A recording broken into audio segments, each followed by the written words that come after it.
All right, welcome everybody once again to the Everybody Has a podcast where I like, you know what, I just like to talk to people.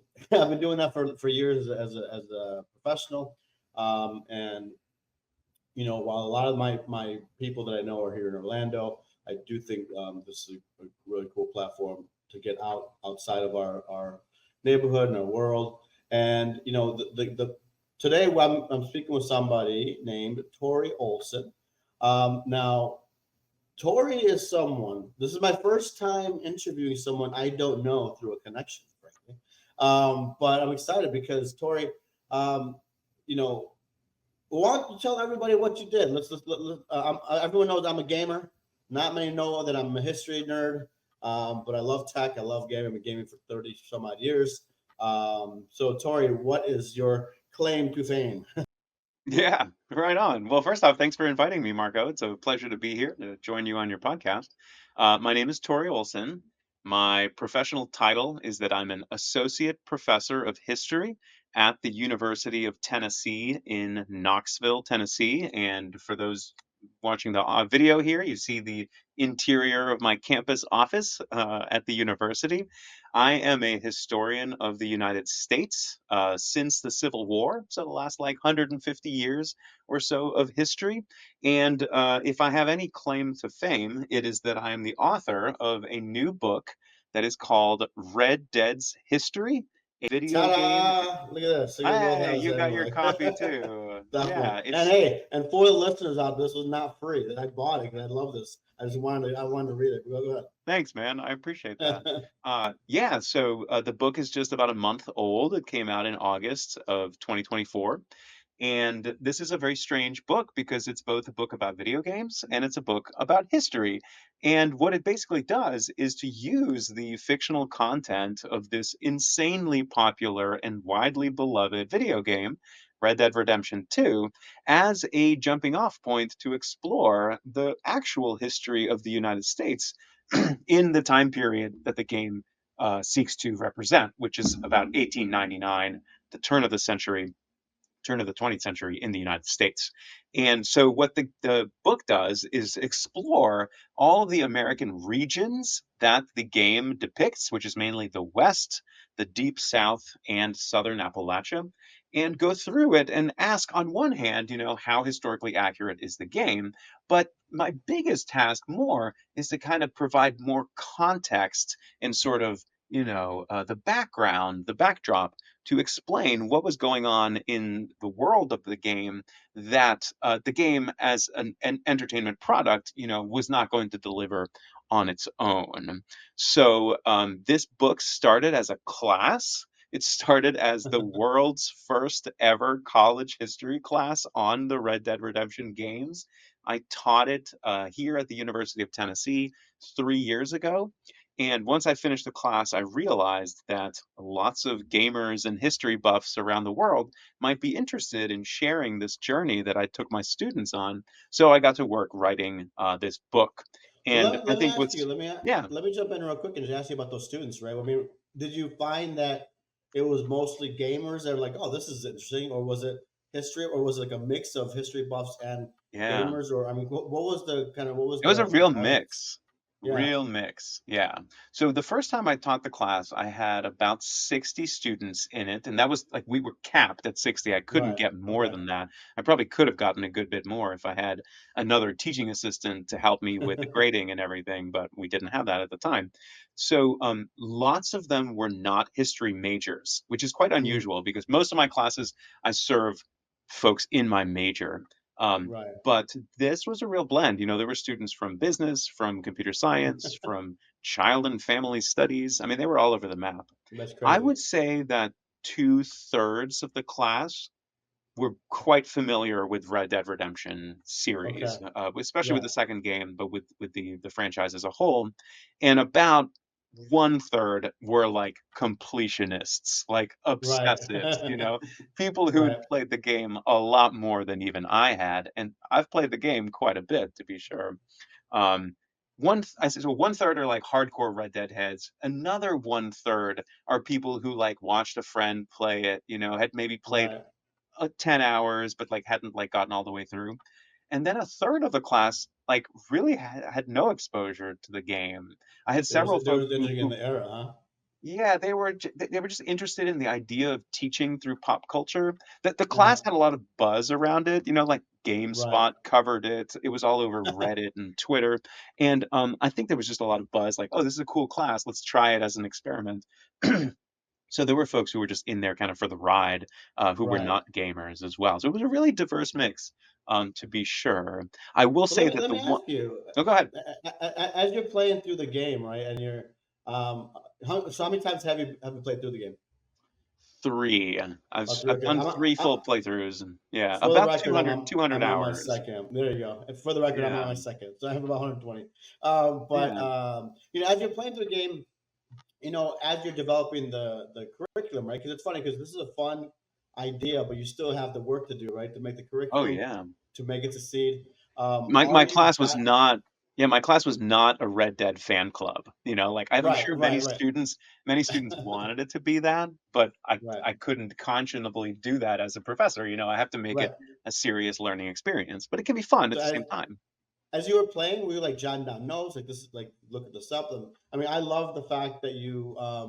I mean, you're the one that told me that the Pinkertons were like an actual, actual Yeah. thing. And I love that because like you go through these games and they're so real, right? Obviously, we can talk about the fidelity and all that stuff. That's obvious.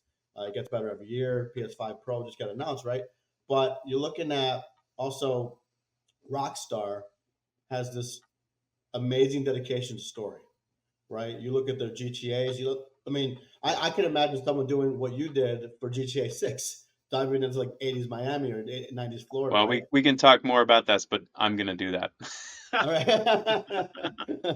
But yeah, but tell me like when you are immersing yourself into this world as a writer, as someone, as a historian, frankly, um, how do you choose what not to leave in? Right. Obviously, that when you see the UFOs, that's not going to be part of your book, right? Yeah, right. How do you choose kind of what's good, what's maybe outside of the scope? Yeah, Because absolutely. And this was hard. you don't want to write a 30,000 page book, right?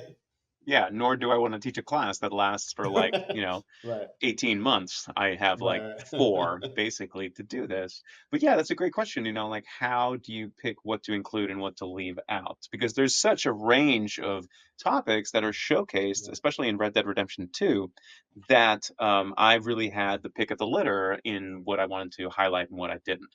So Mhm. what I really chose to do was to select topics that help me shed light on bigger historical dilemmas. And especially dilemmas that linked up with the kinds of questions that historians are most interested in, which usually have to do with politics, Yeah. money, race Hmm. and inequality, violence, and capitalism and things like this. Like, I mean, Right. the big sort of dilemmas that most historians foreground when they talk about late 1800s America, right? A period known as the Hmm. Gilded Age, the era Right. of massive corporations kind of coming into shape for the first time, a very violent era as well. So I really so when I started this project, I knew that there were other people on the internet who were, kind of history buffs who had done content on these games, especially on Red Dead Right. 2. Like I know there's channels on YouTube that often take like, here's a character from the game, who's the real life equivalent, Right. right? Like Right. Right. here's Dutch Vanderland, what's the real life equivalent? Because that had been done before, I didn't really want to do that in my class because some of that sort of like tit for tat, like what's the real world equivalent, I sometimes find to be a little navel gazing, that it just kind of like Hmm. it doesn't think about the big picture. So I really wanted to use I selected topics from the games that would help me teach to students big topics that I would teach anyways in a Like sort of launch into that topic through the Red Dead scenario. right. So like for example, like this encounter that Arthur has with this black doctor, Dr. Renault, in Rhodes fairly early on in the game, some people might brush that off as like, oh, it's an insignificant moment. It's just a secondary side mission. But to me, that was a really interesting moment because in this mission, this black doctor describes in sort of offhanded terms the institution of lynching. Like he talks Mhm. about this punishment that was threatened him, this incredibly brutal, kind of savage, with crucifixion, defenestration that these white antagonists, threatened him with.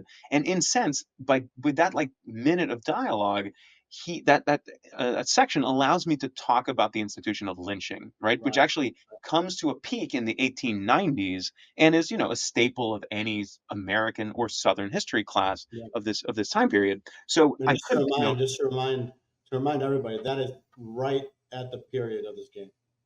absolutely. 1890s. Yeah. Yeah, yeah. I mean, the 1890s, when Red Dead 2 is set, that is a hugely transformative decade in Southern history.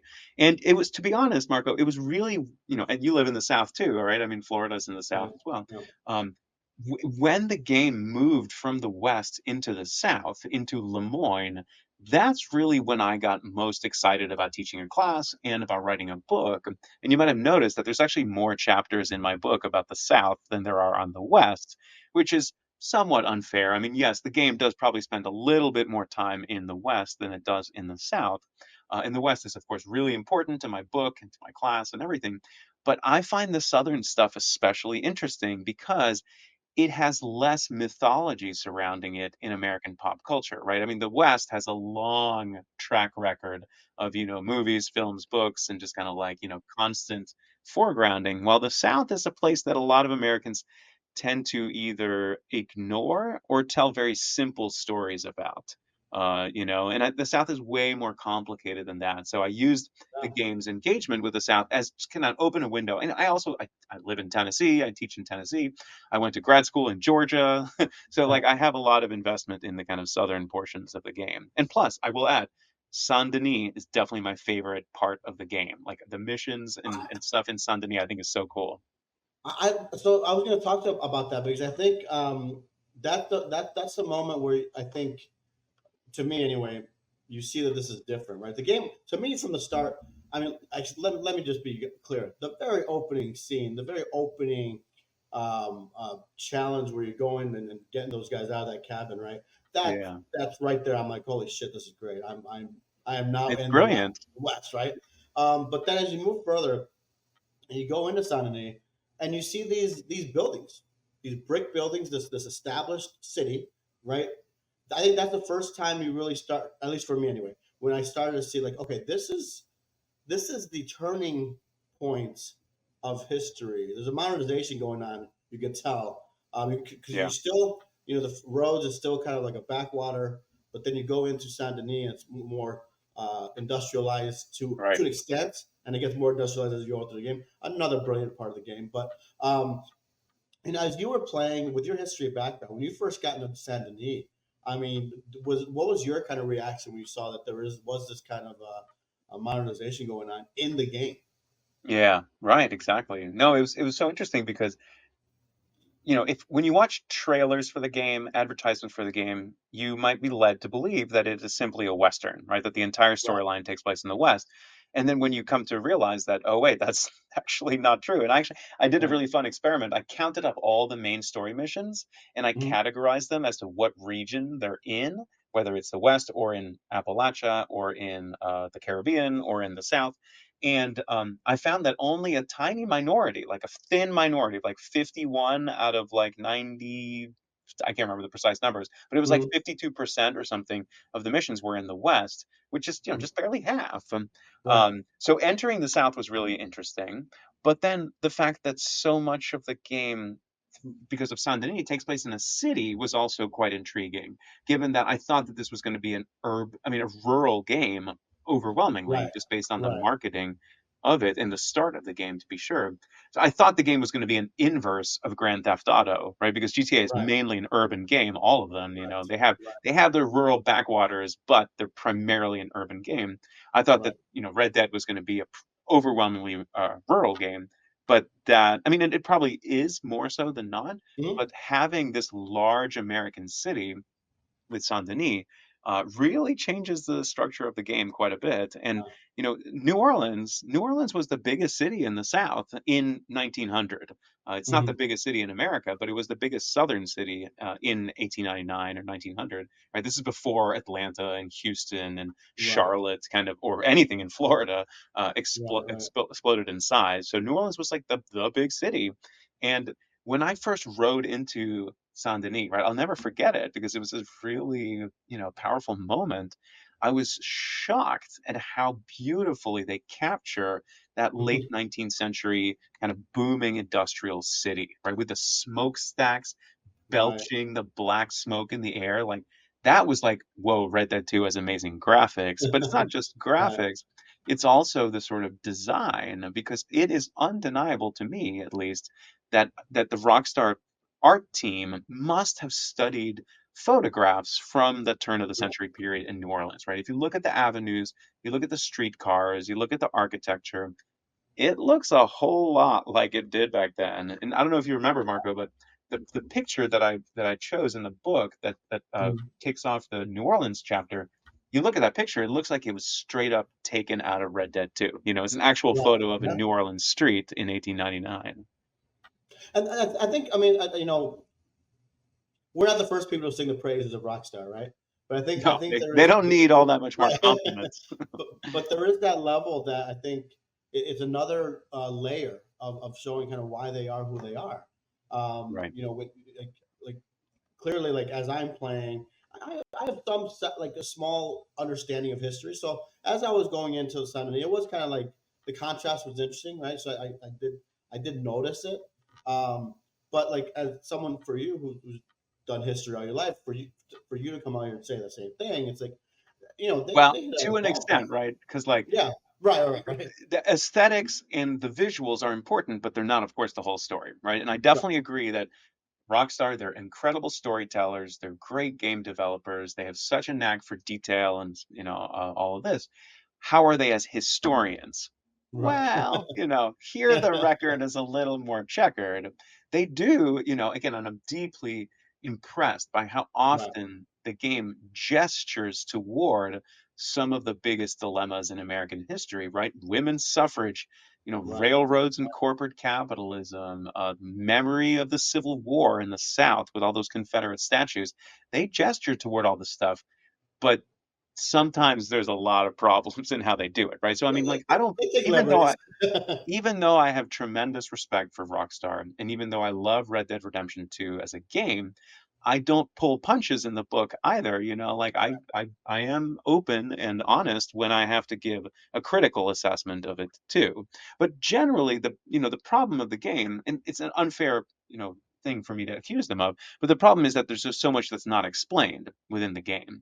Now, I'm not, I don't have unrealistic standards. I don't expect Rockstar to be creating edutainment software, right? This is not a game that's going to be assigned by your teacher in, class, the way that Oregon Trail was. It's obviously not going to fit. Unless they're in your class. Well, yeah, but even I don't make the students play the Right, of game, course, right? of Like, course. it's never a requirement that they play it at home or anything like that. Um, but so, really, what I love about the game is that the game has got so many millions of people kind of curious and passionate about American history, has got them asking questions about this period. The game itself doesn't usually provide the answers, that's for sure, but it provided an opportunity for me as a historian to answer some of them in a book like this, right? So, like, for those lovers of the game who've played it multiple times perhaps and are wondering, well, what can this actually tell us about America at the turn of the century moment? And I have a lot of answers for that question, right? The game I can mean, help teach us a lot of things. It can help teach us, right? Like, on its own, the yeah, game doesn't really teach us, but it's an opening to the conversation. yeah. It kind of like very, very often it'll give a nod to Yep. something going on, right? A lot of times you'll Yeah, find which is documents. awesome. Yeah, you'll find a document in a cabin or something, and it'll reference something, a real life thing, but with in game characters. And it Yeah. does. It kind of gives a like for me as a gamer, and obviously their goal is it builds that world for me, right?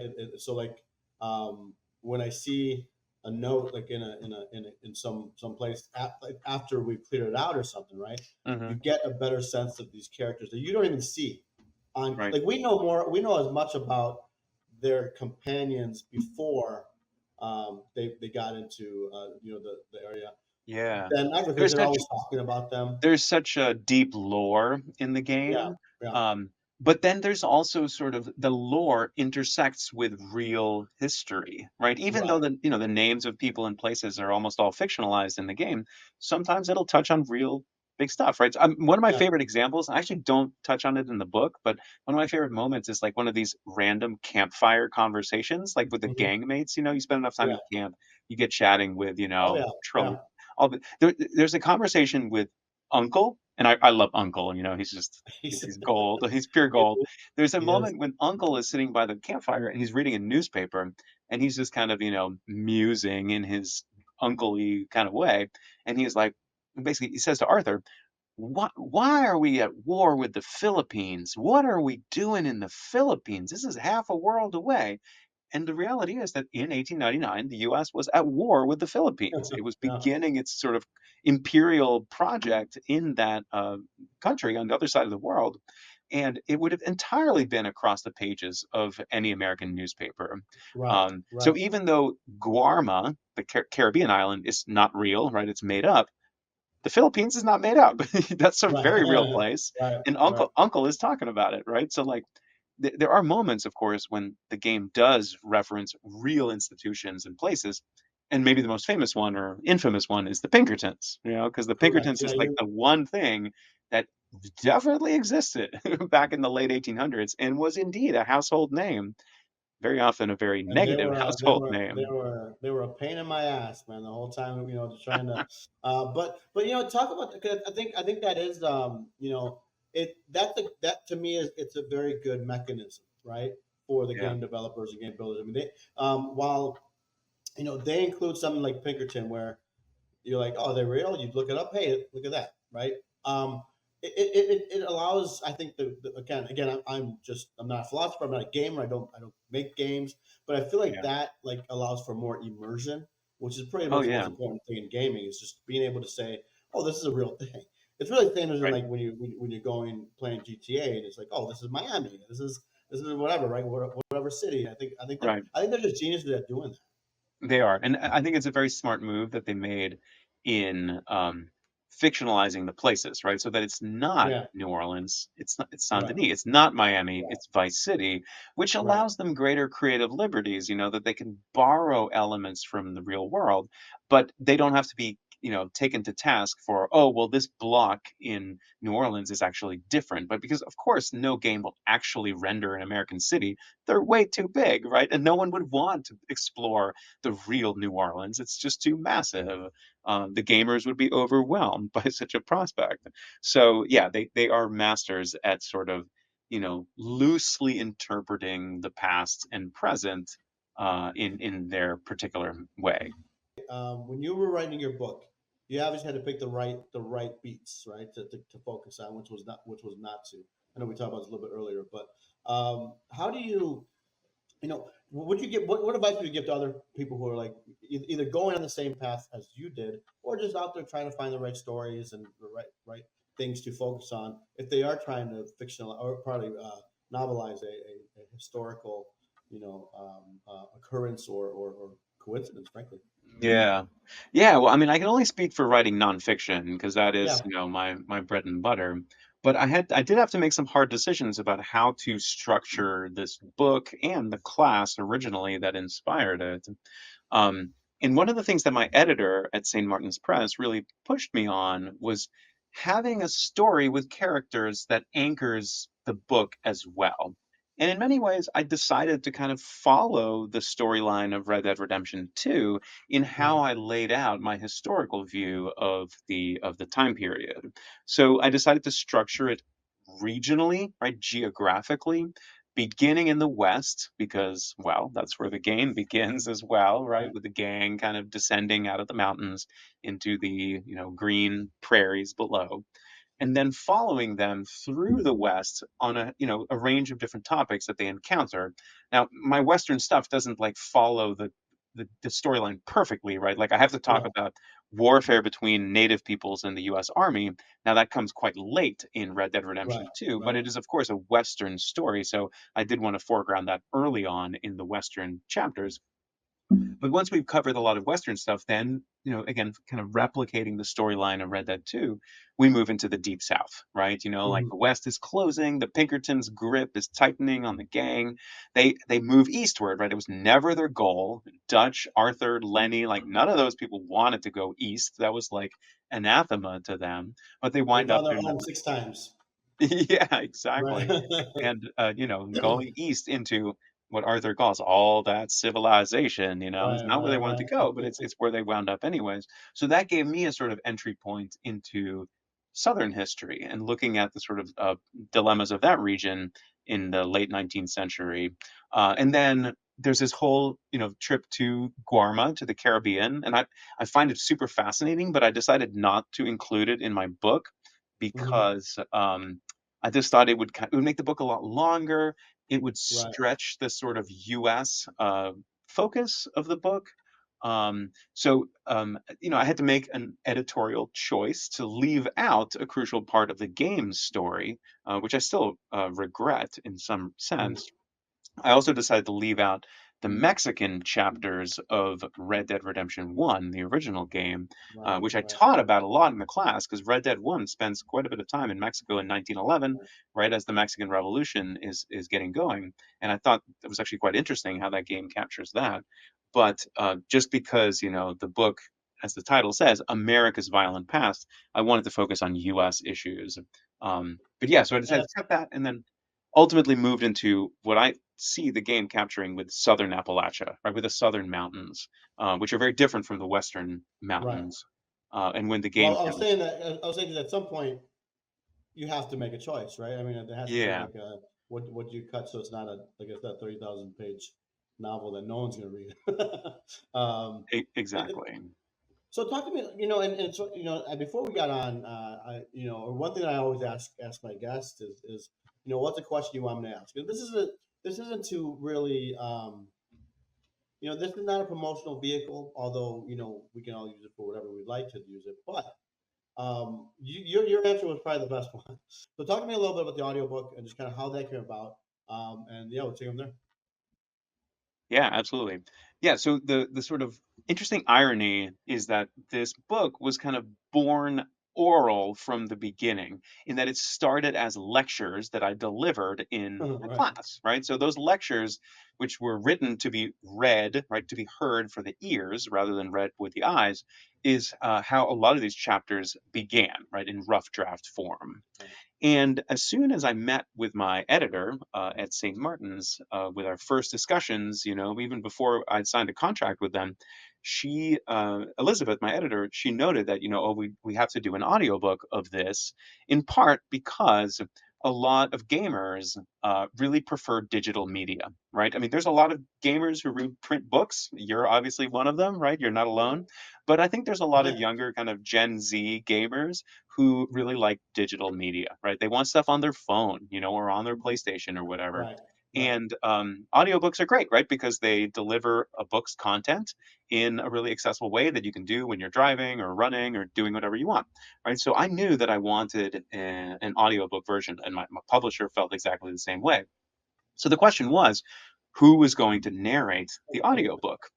And my editor asked me, "Do you want to do it?" And I said, "No, my voice is super annoying. I got this nasally, annoying voice that any listener of this podcast can immediately sympathize with or recognize." So I know I didn't want to do I'm gonna deepen both of our voices. Don't worry.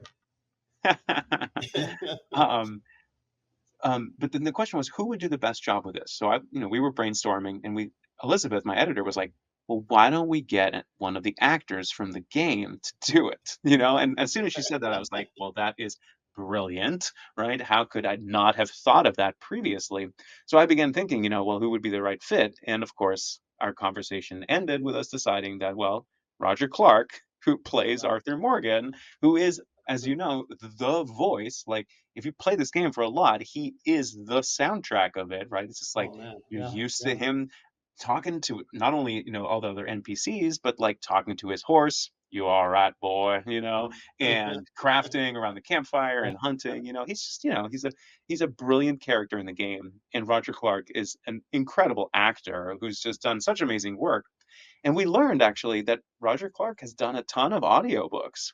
He'd actually Oh, really? done about 200 audiobooks at this time. If you go onto Audible and look him up, you'll find that he's all over the map. He's done a lot of history audiobooks before too. And I'll add that, I've come to learn that Roger is a really smart, educated, thoughtful guy, right? I mean, Right, he doesn't have a PhD in history, he's not a historian, but he knows his way around a lot of things. right. So my publisher, well, this was actually Macmillan Audio, which is the parent company of St. Martin's. Macmillan Audio, the amazing folks there, they reached out to Roger and to his agent, and they Yeah, asked him, "Do you want to do this project?" And he said yes. that's phenomenal. And That is phenomenal. the day when I learned that Roger was going to narrate my book about Red Dead Redemption 2, I flipped out. I mean, Marco, you can imagine me. Like I was like running down the Oh, hall screaming. I couldn't oh, I can stop imagine, man. I couldn't stop smiling for like days. It was just Listen, so incredible. all I want is Arthur Morgan to wish me a happy birthday, man. You get him to read a whole book. So that's Yeah. phenomenal. Well, here's the So, thing. I mean, yeah, I've come to know Roger very well. We've hung out like in almost every corner of the United States so right, far. right. I've seen him in Knoxville, Tennessee. I've seen him in New York. I saw him in Deadwood, South Dakota, That's and we were phenomenal. just in San Diego for Comic-Con together Right. recently. So he and I have become, friends, That's really collaborators cool. and friends this summer. That's So really it's, cool because like my like I told you when I discovered your book, it was because I was going through a rabbit hole on YouTube of just Comic Con appearance after Comic Con appearance about the cast. I love Sadie Adler. I love I got like to meet her too. She's yeah, amazing. Alex yeah, it's McKenna. phenomenal. Yeah, and I think they're on my dream guest list down the road I because I know. think And here's the thing, Marco. They're all yeah, such genuine, humble, and charming people. yeah, Like they're really yeah. friendly I'm and watching. down to earth. It was Like, really surprising. I I have a curse where like I have a as a journalist, like I every time I watch a podcast, I'm like, oh, I would have asked this follow up question, right? Or I would have gone this route, and it's like, but I digress. But the thing is, it's phenomenal though. It's phenomenal because I think yeah, like as I've gotten to watch more of them, they generally love each other. They Yeah. generally love the fact that they are part of this. Even Micah is well liked. So I mean, I love He's a that really good whole. guy too. I I was love that swapping whole. message with him the other day. I just sent him a copy of the book actually, which is fun. Nice, very cool. What's the feedback you're getting? I mean, are you getting some feedback from gamers? I mean, are you getting? Have they given you feedback at all, or what kind of feedback are you getting so far? Yeah, yeah, yeah, right. So the book's been out for, a month, so starting to Yeah. get a little bit of that. In terms of reviews, I think it's been reviewed very well. Like it got Mhm. a front page review on the books section of the Wall Street Journal, and it was a really positive Okay, there you go. review. So that was That's amazing. awesome. I That's have, amazing. as an author, I look at my reviews on Amazon, on Right, Audible, on Goodreads, right, and they're really quite positive. A lot of people are coming to this book from various places, right? There's a lot of gamers, of course, right, who'd heard about it, who've heard about Roger's involvement and have gotten a lot out of it in that sense. But then there's been, just history buffs, like people who are interested in so-called Wild West and Southern history and all this, who didn't play the right. game at all. There is a small minority, probably like between 5 to 10% of people Yeah. who really don't like the book. And the reason Right. is they call it quote unquote woke. They think that oh, it's about social justice, Why are you talking about black people? Why are you talking about violence? Why are you Yeah, talking about the yeah, Indian Wars? Well, shit, man. Like the game is about that stuff. yeah. And If you you play the game and don't understand that's part of it, yeah, you you're kind of in the cannot, hole. you Yeah, legitimately cannot understand American history of the late 19th century if you right. don't talk about race and capitalism. I Yeah, mean, it's just like if you teleported back to that time period and tried to imagine Americans to, ask imagine Americans to imagine a world that didn't revolve around that, they would be like, "What are you talking about? That's like, right. Well, of those are the course, yeah. topips. That's like what Well, people are in arms about." that's So why you all don't that get. That's why you don't get negative honor if you kill a KKK during the game. exactly, yeah. Like, I mean, it's just not to get too serious like that, but like, no, of yeah, course. So tell me a Yeah. little bit about just Knoxville, right? I mean, like I said earlier, I live in Florida. My family lives in the Chicago area. So when I do drive home, I'll make it to Knoxville, Nashville, Memphis, right? For the first several Yeah. years, Nashville, Memphis, obviously. What the hell's in Knoxville? Then one time I'm Hmm. coming home and I'm like, you know what? Let me go, and I loved it. I mean, I just adored. I mean, like again, that it sounds very dismissive. I don't mean to sound dismissive, but it was like initially No, you're like, no. oh, those are the two major cities. What do you love about Knoxville? Give me, let's do a little tourism, little Yeah, Knoxville sure. tourism ad here. Yeah, I no, can dig it. I've lived in Knoxville for 11 years, so I'm kind of a local almost at this point. I'm not from here, and I've never pretended to be, right? I was born and Where you raised in from originally? I'm from Sweden originally. Okay, Lived the first 8 years of my life in Sweden. Then my family moved to Boston, so I kind of grew up and went to high school and went to college in Massachusetts. okay, And then when I was like 23, I moved down to Georgia to go to graduate school. So I've lived in the South now for almost 20 years, right? And I study okay. Southern history. So I think of myself as kind of an adopted Southerner. I take all Right. the good things of this region and hopefully leave out most of the bad. Yes. Um, but yeah, I really love living in Knoxville. It's changed a tremendous amount in the Yeah. 11 years that I've been here. It's grown hugely, especially in the last 4 years since the Mhm. pandemic. I think a lot of people who work remotely, both of my siblings work remotely. They Yeah. both actually have moved to Knoxville in the last 4 years. But they're not alone. There's a lot of people who come to realize that, this is an affordable place to live. It's got really Right. nice weather in that we don't have brutal winters. We don't Mhm. have overly brutal summers, at least compared to like Florida or Texas, Right, right, Um, right. Oh, I know. and we have like a really nice long spring and fall. So it's got like, it's actually it's got the best climate of any place that I've ever lived. It's Yeah. just like it's really beautiful too because so we live in a river valley. The Tennessee River flows right by here. The Appalachian Mountains, the Great Smoky Mountains National Park, Mhm. is right around the corner. I mean, I can drive and get there. The Great Smoky Mountains National Park, by the way, is the most visited national park in America, like more Yeah. so than Yosemite or Grand Canyon or anything. So there's a lot of people who come through here, in part because it's really, really beautiful, right? So we've got Right, mountains, right. but what's interesting, a lot of people compare the mountains in the east to the Rockies, these mountains in the west. And what's interesting is that the mountains here are like hundreds of millions of years older Hmm. than the western mountains, right? They just got formed a lot earlier geologically, which means that they're a lot less impressive they're worn down, right? They're weather Right, beaten, they're shorter, right. they're more rounded. We don't have like the dramatic, peaks Some of the peaks. Yeah. Rockies Right, here. right. Yeah, but they're still really, really charming and lovely in their own way. So like if you're an outdoorsy person, if you like to go backpacking or canoeing or mountain biking or anything, you will Right. love Knoxville. It's not as big as Nashville or Memphis, to be Yeah. sure. I think the county has like 400,000 or 500,000 people. Um, Right. but it's a perfect size city for me. It's like big enough to have lots of cool stuff Right. going on. There's Right. great restaurants and nightlife and concerts. Have some amazing concerts coming through this year, especially. Uh, And but it's not so big that like you're sitting in traffic all the time. Like right. I ride my bicycle to work every day. It's 3 miles. It's super chill, Right. Right. So that's a big part of my kind of quality of life here. But yeah, I'm a big booster of Knoxville. I like this town a lot. And it's also close to stuff, like we can drive 2 hours or so to Nashville, three Mhm. hours to Atlanta. Florida is not that far. You can go to the beach in Florida without killing Mhm. yourself in the car. So Right. it's a good spot. Yeah. I mean, Let, Tennessee's a complicated place. It's not all sunshine and happiness, but Well, it's let me ask you as we kind of wind down here. Number one, I do appreciate you spending all this time with me. This is great, man. oh yeah, But tell me a little bit about just your gaming history, right? Like, have you been a gamer yeah. for a long time? Did you like I cut my teeth in the '80s and the original Nintendo. I feel Oh, I'm I part of did too. the original gaming generation, right? Can you talk about that a little bit? Because I Yeah. feel we could do a whole episode on this. We'd nerd out, so I apologize for bringing it up so late. Right. Yeah, yeah, yeah. No, for sure. Yeah, so I'm 42. I was born in 81 and lived in Sweden for the 80s. Mhm. And had my so my dad was a huge computer person. He still is.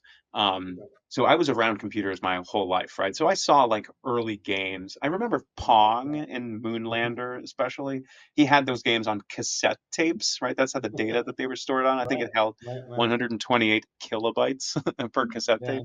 Um, but it was really in the 90s that I became a hardcore gamer. And it was Right. real. I mean, I played my share of Super Nintendo and the original Nintendo, but it was really PC gaming that grabbed Mhm. me in the mid and late 90s, right? Like the early first person shooters like Doom and Quake and Half-Life Right. and things like that, they Right. really floored me. And yeah, StarCraft, Warcraft, all that stuff, you know. Um, but here's the thing, Marco, when I started college in 2000, I came to realize that I needed to quit gaming because it was too addictive for me, and Yeah. Absolutely. I was a really bad student as a result in high school. Like I squeaked out of high school with a 2.7 GPA. No one would have assumed I would be professor material at that point, right? And to Right. be honest, like probably the biggest reason why my grades weren't that great is because I was just up late playing Quake with my friends, you know, like I was Right. Right. not studying because I was so It addicted to was computer games. it was gold night. It was gold night for us around that time. Yeah, right. So Yeah. in 2000, I decided to quit, and I really went kind of cold turkey. Like I did not play for many years, Mm. literally like 20 years. Like during the time that I was in grad school, that took 8 years, and then the Right. time when I was like a junior professor here at the university, I really didn't play any games at all. Right. So between 2000 and 2020. I probably played like an hour or two of video games, which is Right. stunning, right? Given that I would play that in one night back in 1999. Um, but then But everything now it's changed. research. Right? Now it's research. Yeah, exactly, right? So everything changed with COVID. You know, COVID, the Yeah. pandemic came. I bought a gaming PC in March of 2020, and the very first game I played was The Witcher 3, which I freaking loved. It was amazing, and that kind of convinced me to get all the way back in because you know games had clearly come such a long way since 1999, to be sure. But then Tori, yeah, that's the insane. second, yeah, That's insane that's because a big gap. I took time off. No, I took time off also. Not that long, but maybe a couple Yeah, years. And right. then I literally saw Witcher 3 and I came back and bought a system just to play the game. And then for Yeah, like that Witcher whole 3, for the yeah. whole time I played Witcher, the whole time I played Witcher 3, I didn't play any other game. That was the only time I've ever done Oh, that in my life. Was play that one game all the way it through. put its talons in me deeply. I couldn't even think about playing anything else while I was playing Well, that game. that kind of Yeah. represented to me like holy crap, the storytelling has gotten to this point. So, Oh, yeah, um, exactly. well, Tori, I So, but then, appreciate yeah, you. Red Dead Go ahead. I'm Redemption sorry. 2 was the Red Right, Dead 2 was the second game that I played in the pandemic, you know, and I picked it up for fun. Like I did not know right, this was going to right, become a book or a class or anything like right, that. right. But Excellent. now I That's great. play. I'll recommend you my three favorite games that I've played other Please, than please the do. ones I've mentioned in the last 3 or 4 years. I Hmm. loved Disco Elysium. Game is so Really? awesome. I Okay. loved Alan Wake 2. The game Yes. is just so Yes. terrifying and funny at the same time. And I loved Baldur's Gate 3. It, you know, there's Baldur's nothing Gate quite is like it. on my to-do list. I said not because I feel like once I do that, I'm gonna have to set aside a lot of time Yeah, it's worth to it. I mean, finish it's it. to be honest, Yeah. it's not that much longer than Red Dead 2. Right. It's a Right. big game, but it scratches a I, different itch. I'll tell you, I just love storytelling. I'll tell you what. I mean, I do that for a Well, living, so I love yeah, seeing. Baldur's Gate's got that down. That's for sure. Tori, I appreciate you so much coming on. It was fantastic to meet you. We now, if you ever have any a reason to come down to Orlando, reach out to me. We can hang out, have a beer, and talk about Red Dead all night. Yeah, that'd be fun. Thanks again for having me on the podcast, Marco. I've really enjoyed this um, conversation. Once again, this is Tori Olsson, author of Red Dead History, a video game, an obsession, and America's violent past. This is my first time doing a promo, by the way. And by the way, again, this was. If anyone wants to come on, feel free. If anyone wants to pay to come on, great. But I did not listen. I just wanted to talk to Tori because this is really cool stuff. So I will talk to you, everybody. Thank you so much for joining us. As I always say, this everybody has a podcast where we chat, you listen. Hopefully, we all have a little laugh. So, Tori, thanks so much for coming on. Appreciate you, man. All right. Be well, Marco.